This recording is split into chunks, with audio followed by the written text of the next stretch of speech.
지난 한 주간 우리는 국가적으로 큰 위기 가운데 살았습니다. 온 나라 모든 국민이 충격과 혼돈의 시간을 겪어야 했습니다.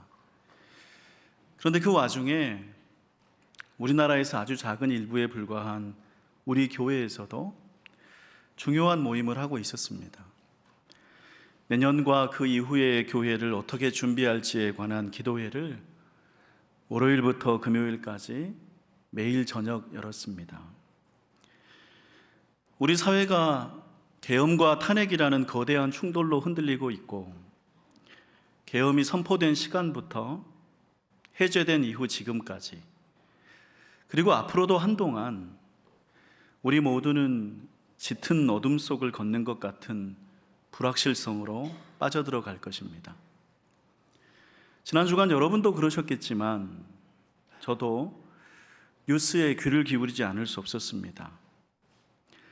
그러나 이런 혼란의 한가운데에서 사실 저는 지난주 내내 이 새해 준비 기도회를 생각하느라고 하루 대부분의 시간을 우리 교회의 비전과 신앙에 관해 매달릴 수밖에 없었던 까닭에 지금 사회에서 벌어지는 일들에 깊은 관심을 기울이지는 못했습니다. 기도회에 참여하신 성도님들도 저와 비슷했으리라 생각합니다. 낮에는 일터에서 일을 해야 했고, 퇴근하자마자 서둘러 교회로 향했거나 온라인으로 기도회에 참여하면서 우리 성도님들의 저녁과 밤 시간이 지나갔을 테니까요.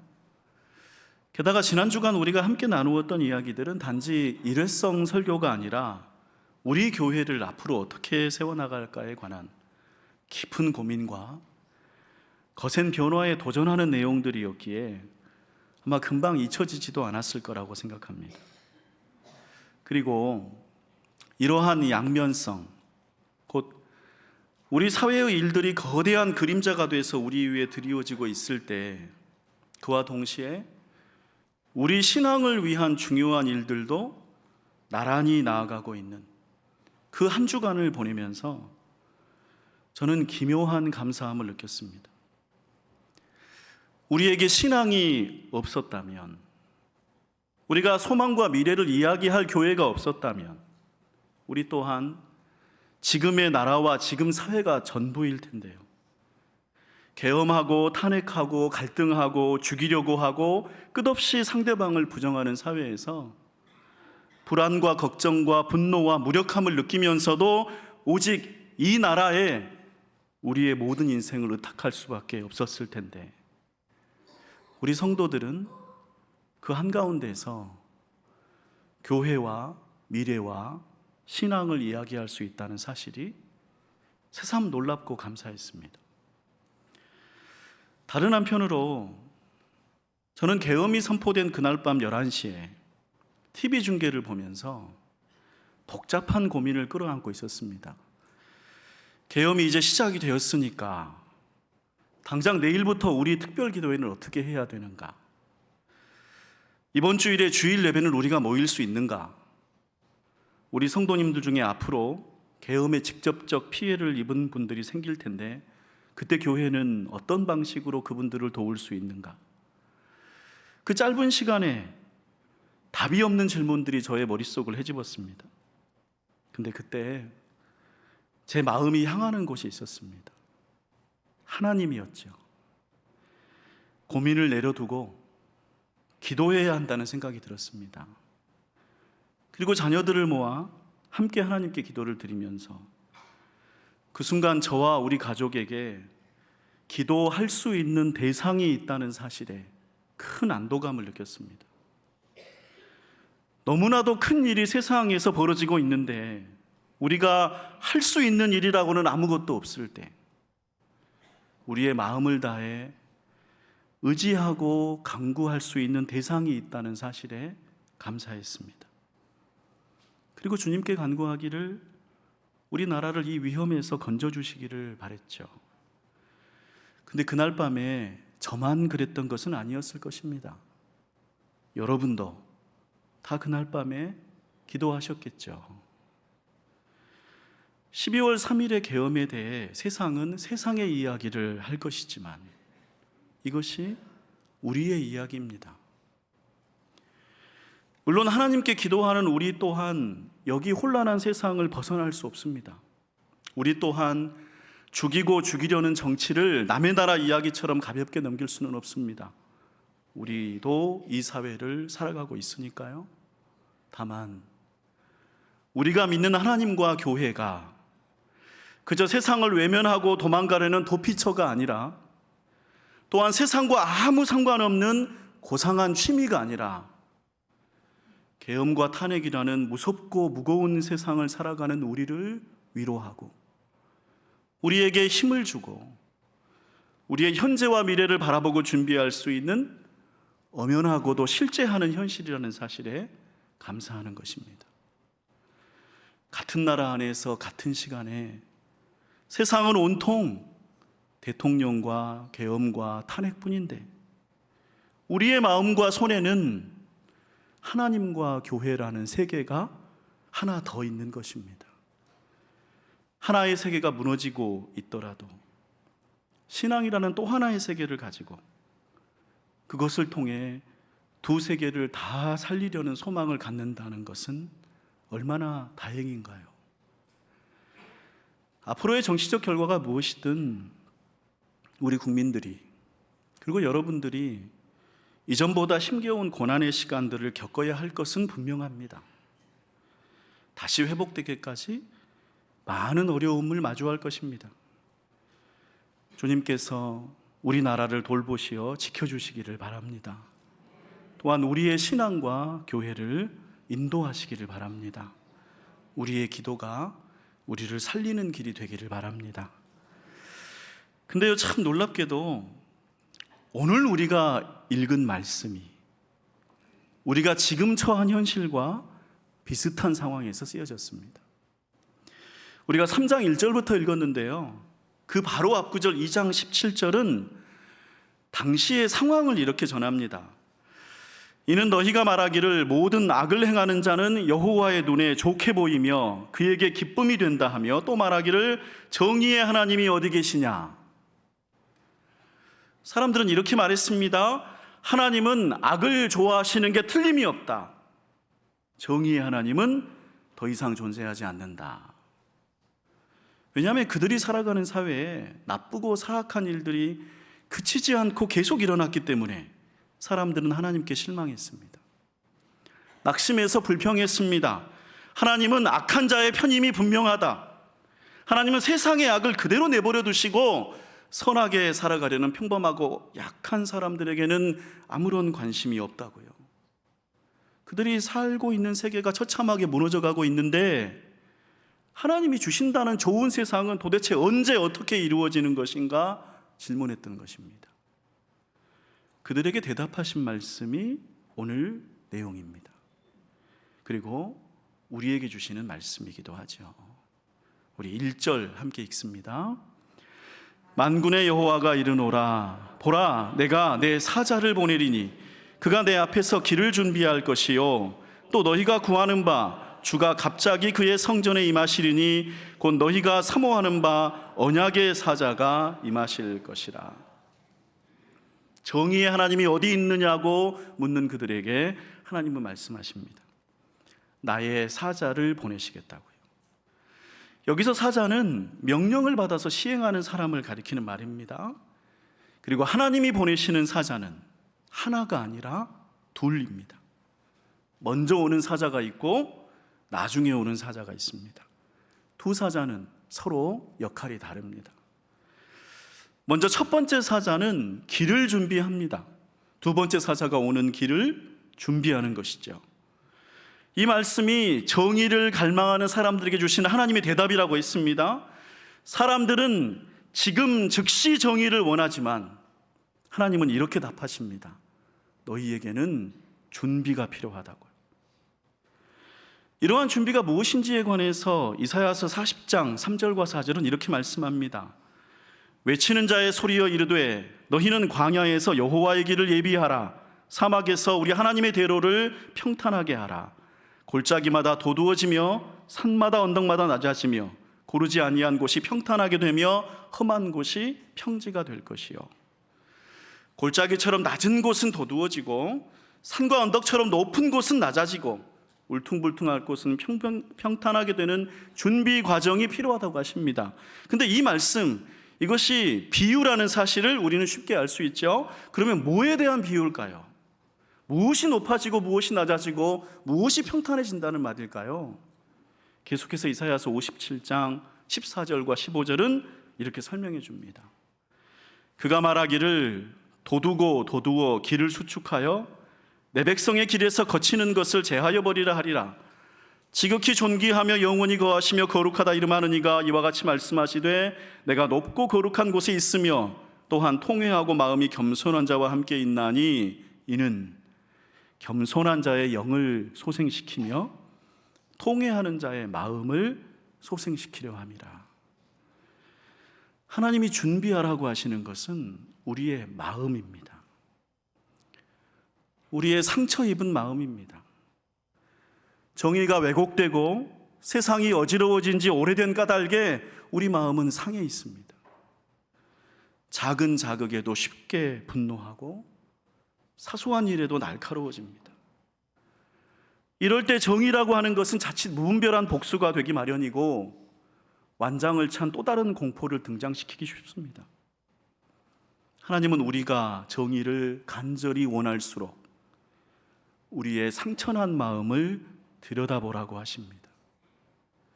겸손한 자의 영을 소생시키며 통회하는 자의 마음을 소생시키라고 하십니다.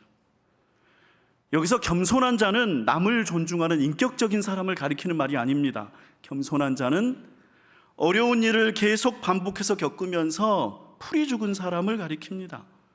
자신감을 잃고 위축된 사람입니다. 자기 자신을 더 이상 낮출 수 없을 정도로 바닥에 떨어진 사람입니다. 세상에 치여서 겸손할 수밖에 없는 사람인 거죠. 또한 통회하는 사람은 마음이 깨진 사람을 가리킵니다. 마치 단단한 것에 얻어맞은 거울이나 유리창처럼 조각조각 박살난 마음이에요. 버틸 수 없는 무거운 것에 짓눌린 나머지 원래 모습으로 되돌아갈 수 없게 납작해져 버린 사람입니다. 그런 사람들을 소생시키는 것, 그들에게 용기를 북돋워 주고 그 상처를 어루만져 아물게 하는 것이 지금 정의를 구하는 우리가 해야 할 준비라고 하나님은 말씀하십니다. 역사적으로 보면 이런 준비를 했던 첫 번째 사자가 세례 요한이었습니다. 세례 요한은 과연 이런 일들을 했었죠. 우리가 이분에 대해서 얼른 떠올려 보면 마치 회개라고 하는 뭔가 엄하고 괴팍한 이미지를 그리지만 사실 세례 요한에 대한 예언은 이런 것입니다. 누가복음서 1장 17절 말씀이요.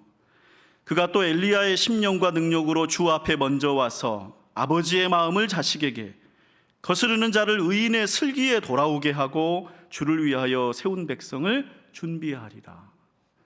세례 요한이 했던 준비는 사람들의 마음을 돌아오게 하는 것이었습니다. 그런데 하나님이 우리에게 보내시는 사자는 일회성이 아닙니다. 우리는 2000년 전에 살았던 세례 요한을 과거의 사건으로 기념하기 위해서 신앙생활을 하는 것은 아니죠. 정의와 회복은 지금 우리에게도 필요합니다. 하나님은 지금 우리에게도 여전히 첫 번째 사자를 보내십니다. 그를 보내셔서 우리를 준비하게 하시죠. 그 첫 번째 사자를 우리는 기다리는 것입니다. 지금 우리의 마음은 누군가 던진 돌멩이에 맞아서 와장창 깨진 창문과 같습니다. 그 조각조각 부서진 상처가 아물어야 합니다. 제가 지금 드리는 말씀이 정치에서 어느 편을 들거나 어떤 방향을 암시하는 것이 아니라는 걸 여러분이 아실 거라 믿습니다. 우리의 마음이 지금 위태롭다는 사실을 말하는 것입니다. 그러니 존귀한 성도 여러분, 이러한 때에 우리가 서로를 더욱 보듬어 줍시다. 서로의 아픔을 들여다봅시다. 지난 주간 일어난 사건의 파장은 국회와 정부에만 머물지 않을 것이고 시간이 지나면서 점점 퍼져나가 우리 각 사람의 생활과 마음에 영향을 미칠 것입니다. 못마땅하고 불편한 일들이 우리 주변에서 더 자주 생길지도 모릅니다. 저녁이 되면 우리는 예전보다 더 지치는 것처럼 느껴질 것이고 힘이 빠질 수도 있습니다. 그러니 서로의 마음을 조금 더 품어주고 조금 더 말을 삼가고 조금 더 부드러워집시다. 어쩌면 하나님이 보내시는 첫 번째 사자가 여러분이어야 할 수도 있습니다. 우리는 첫 번째 사자를 기다린다고 했지만 사실은 우리의 깨진 마음들을 서로가 위로하는 것이 하나님이 우리에게 원하시는 것일 것입니다. 주님을 바라보고 주님께 기도하며 주님께 소망을 두는 우리 그리스도인이 교회와 가정과 이웃 중에 우리 곁에서 상처 입고 깨져 있는 마음들을 위로할 때 우리 사회는 그때 비로소 앞으로 나아갈 준비가 될 것입니다. 하나님이 보내시는 두 번째 사자는 언약의 사자예요. 이 언약의 사자에 관해서는 수요기도회 때 말씀을 드리려고 합니다. 오늘은 2절로 넘어가서 언약의 사자가 우리에게 어떤 일을 하는지 보겠습니다. 우리 2절 함께 읽습니다. 그가 임하시는 날을 누가 능히 당하며 그가 나타나는 때에 누가 능히 서리요. 그는 금을 연단하는 자의 불과 표백하는 자의 잿물과 같을 것이라. 언약의 사자는 금을 연단하는 자의 불과 같다고 하십니다. 표백하는 자의 잿물과 같다고 하십니다. 우리는 이 비유를 안다고 생각하지만 조금 더 풀어보는 게 좋겠습니다. 우리가 바라는 것을 이루시는 과정에서 먼저 우리 마음이 준비가 되면, 그러니까 우리가 서로의 상처를 보듬으면 그 다음에 주님은 우리에게 불과 잿물, 곧 불과 비누와 같은 일을 하십니다. 어떤 면에서 불과 비누인가요? 금을 정련하는 불이고 옷을 빨래하는 비누입니다. 연단 곧 정련은 금에서 불순물을 빼내 순금을 만드는 과정이고요. 표백은 더러워진 옷을 깨끗하게 하는 과정이죠. 순금 좋죠? 깨끗한 옷 좋습니다. 그런데 연단 곧 정련의 과정과 표백 곧 빨래하는 과정은 그다지 쉽지 않습니다. 저도 그렇고 여러분도 그렇고 아마 이 금 정련하는 장면 직접 보신 적 없을 것 같아요. 그래서 짧은 영상을 하나 같이 보겠습니다. 이리저리 사용해서 더러워지고 닳아진 금을 정련하기 위해서는 먼저 2배만큼 많은 은을 거기에 같이 넣고 뜨거운 불에 함께 녹여야 됩니다. 그렇게 은과 금을 같이 뜨거운 불에 녹인 다음에 그것이 녹으면 식힌 후에 거기에 질산을 다시 부어 넣습니다. 그리고 다시 그것을 뜨거운 물에 또 녹이죠. 그걸 다시 식힌 다음에 또 거기에다 붕사를 넣고 또 그것을 뜨거운 물에 녹입니다. 그리고 그렇게 된 가루를 식히면 순전한 금가루가 저렇게 나오고요. 다시 그것을 녹이면 그것이 녹아서 우리가 생각하는 금, 순금이 되는 과정입니다. 그러니까 우리가 저 장면을 보고 있으면요, 금을 정련한다는 것 결코 쉬워 보이는 일은 아닙니다. 하나님이 우리를 위해 보내시는 두 번째 사자가 우리를 그렇게 하시겠다는 겁니다. 뜨거운 불에 녹이고 녹이기를 거듭하는 거죠. 정의로운 사회, 좋은 나라, 가치 있는 인생, 행복한 삶을 우리가 바랄 때 그 회복과 성취의 과정은 인내와 연단을 거칠 것입니다. 표백 곧 빨래는 어떨까요? 요즘은 세탁기에 넣고 옷을 돌리니까 빨래가 별거 아닌 것 같습니다. 두 번째 사자가 잿물 곧 비누와 같다고 하니 마치 비누 거품처럼 부드러운가 싶습니다. 그러나 사실 우리 인류는 오랫동안 세탁기가 아니라 빨래를 손으로 했는데 어떻게 했는지 나이 많이 드신 분들은 아시죠? 그러나 젊은 분들은 잘 모를 것 같아서 사진으로 한번 보겠습니다. 빨래는 저렇게 옷에 비누를 묻힌 다음에 사정없이 두들겨 패는 겁니다. 저 여인이 들고 있는 방망이에 맞으면 얼마나 아플까요? 근데 저렇게 두들겨 맞고 그 다음에 발로 지근지근 밟기도 합니다. 그리고 옷을 바위에 사정없이 내려치기도 합니다. 빨래라는 것, 저런 과정을 거치는 일입니다.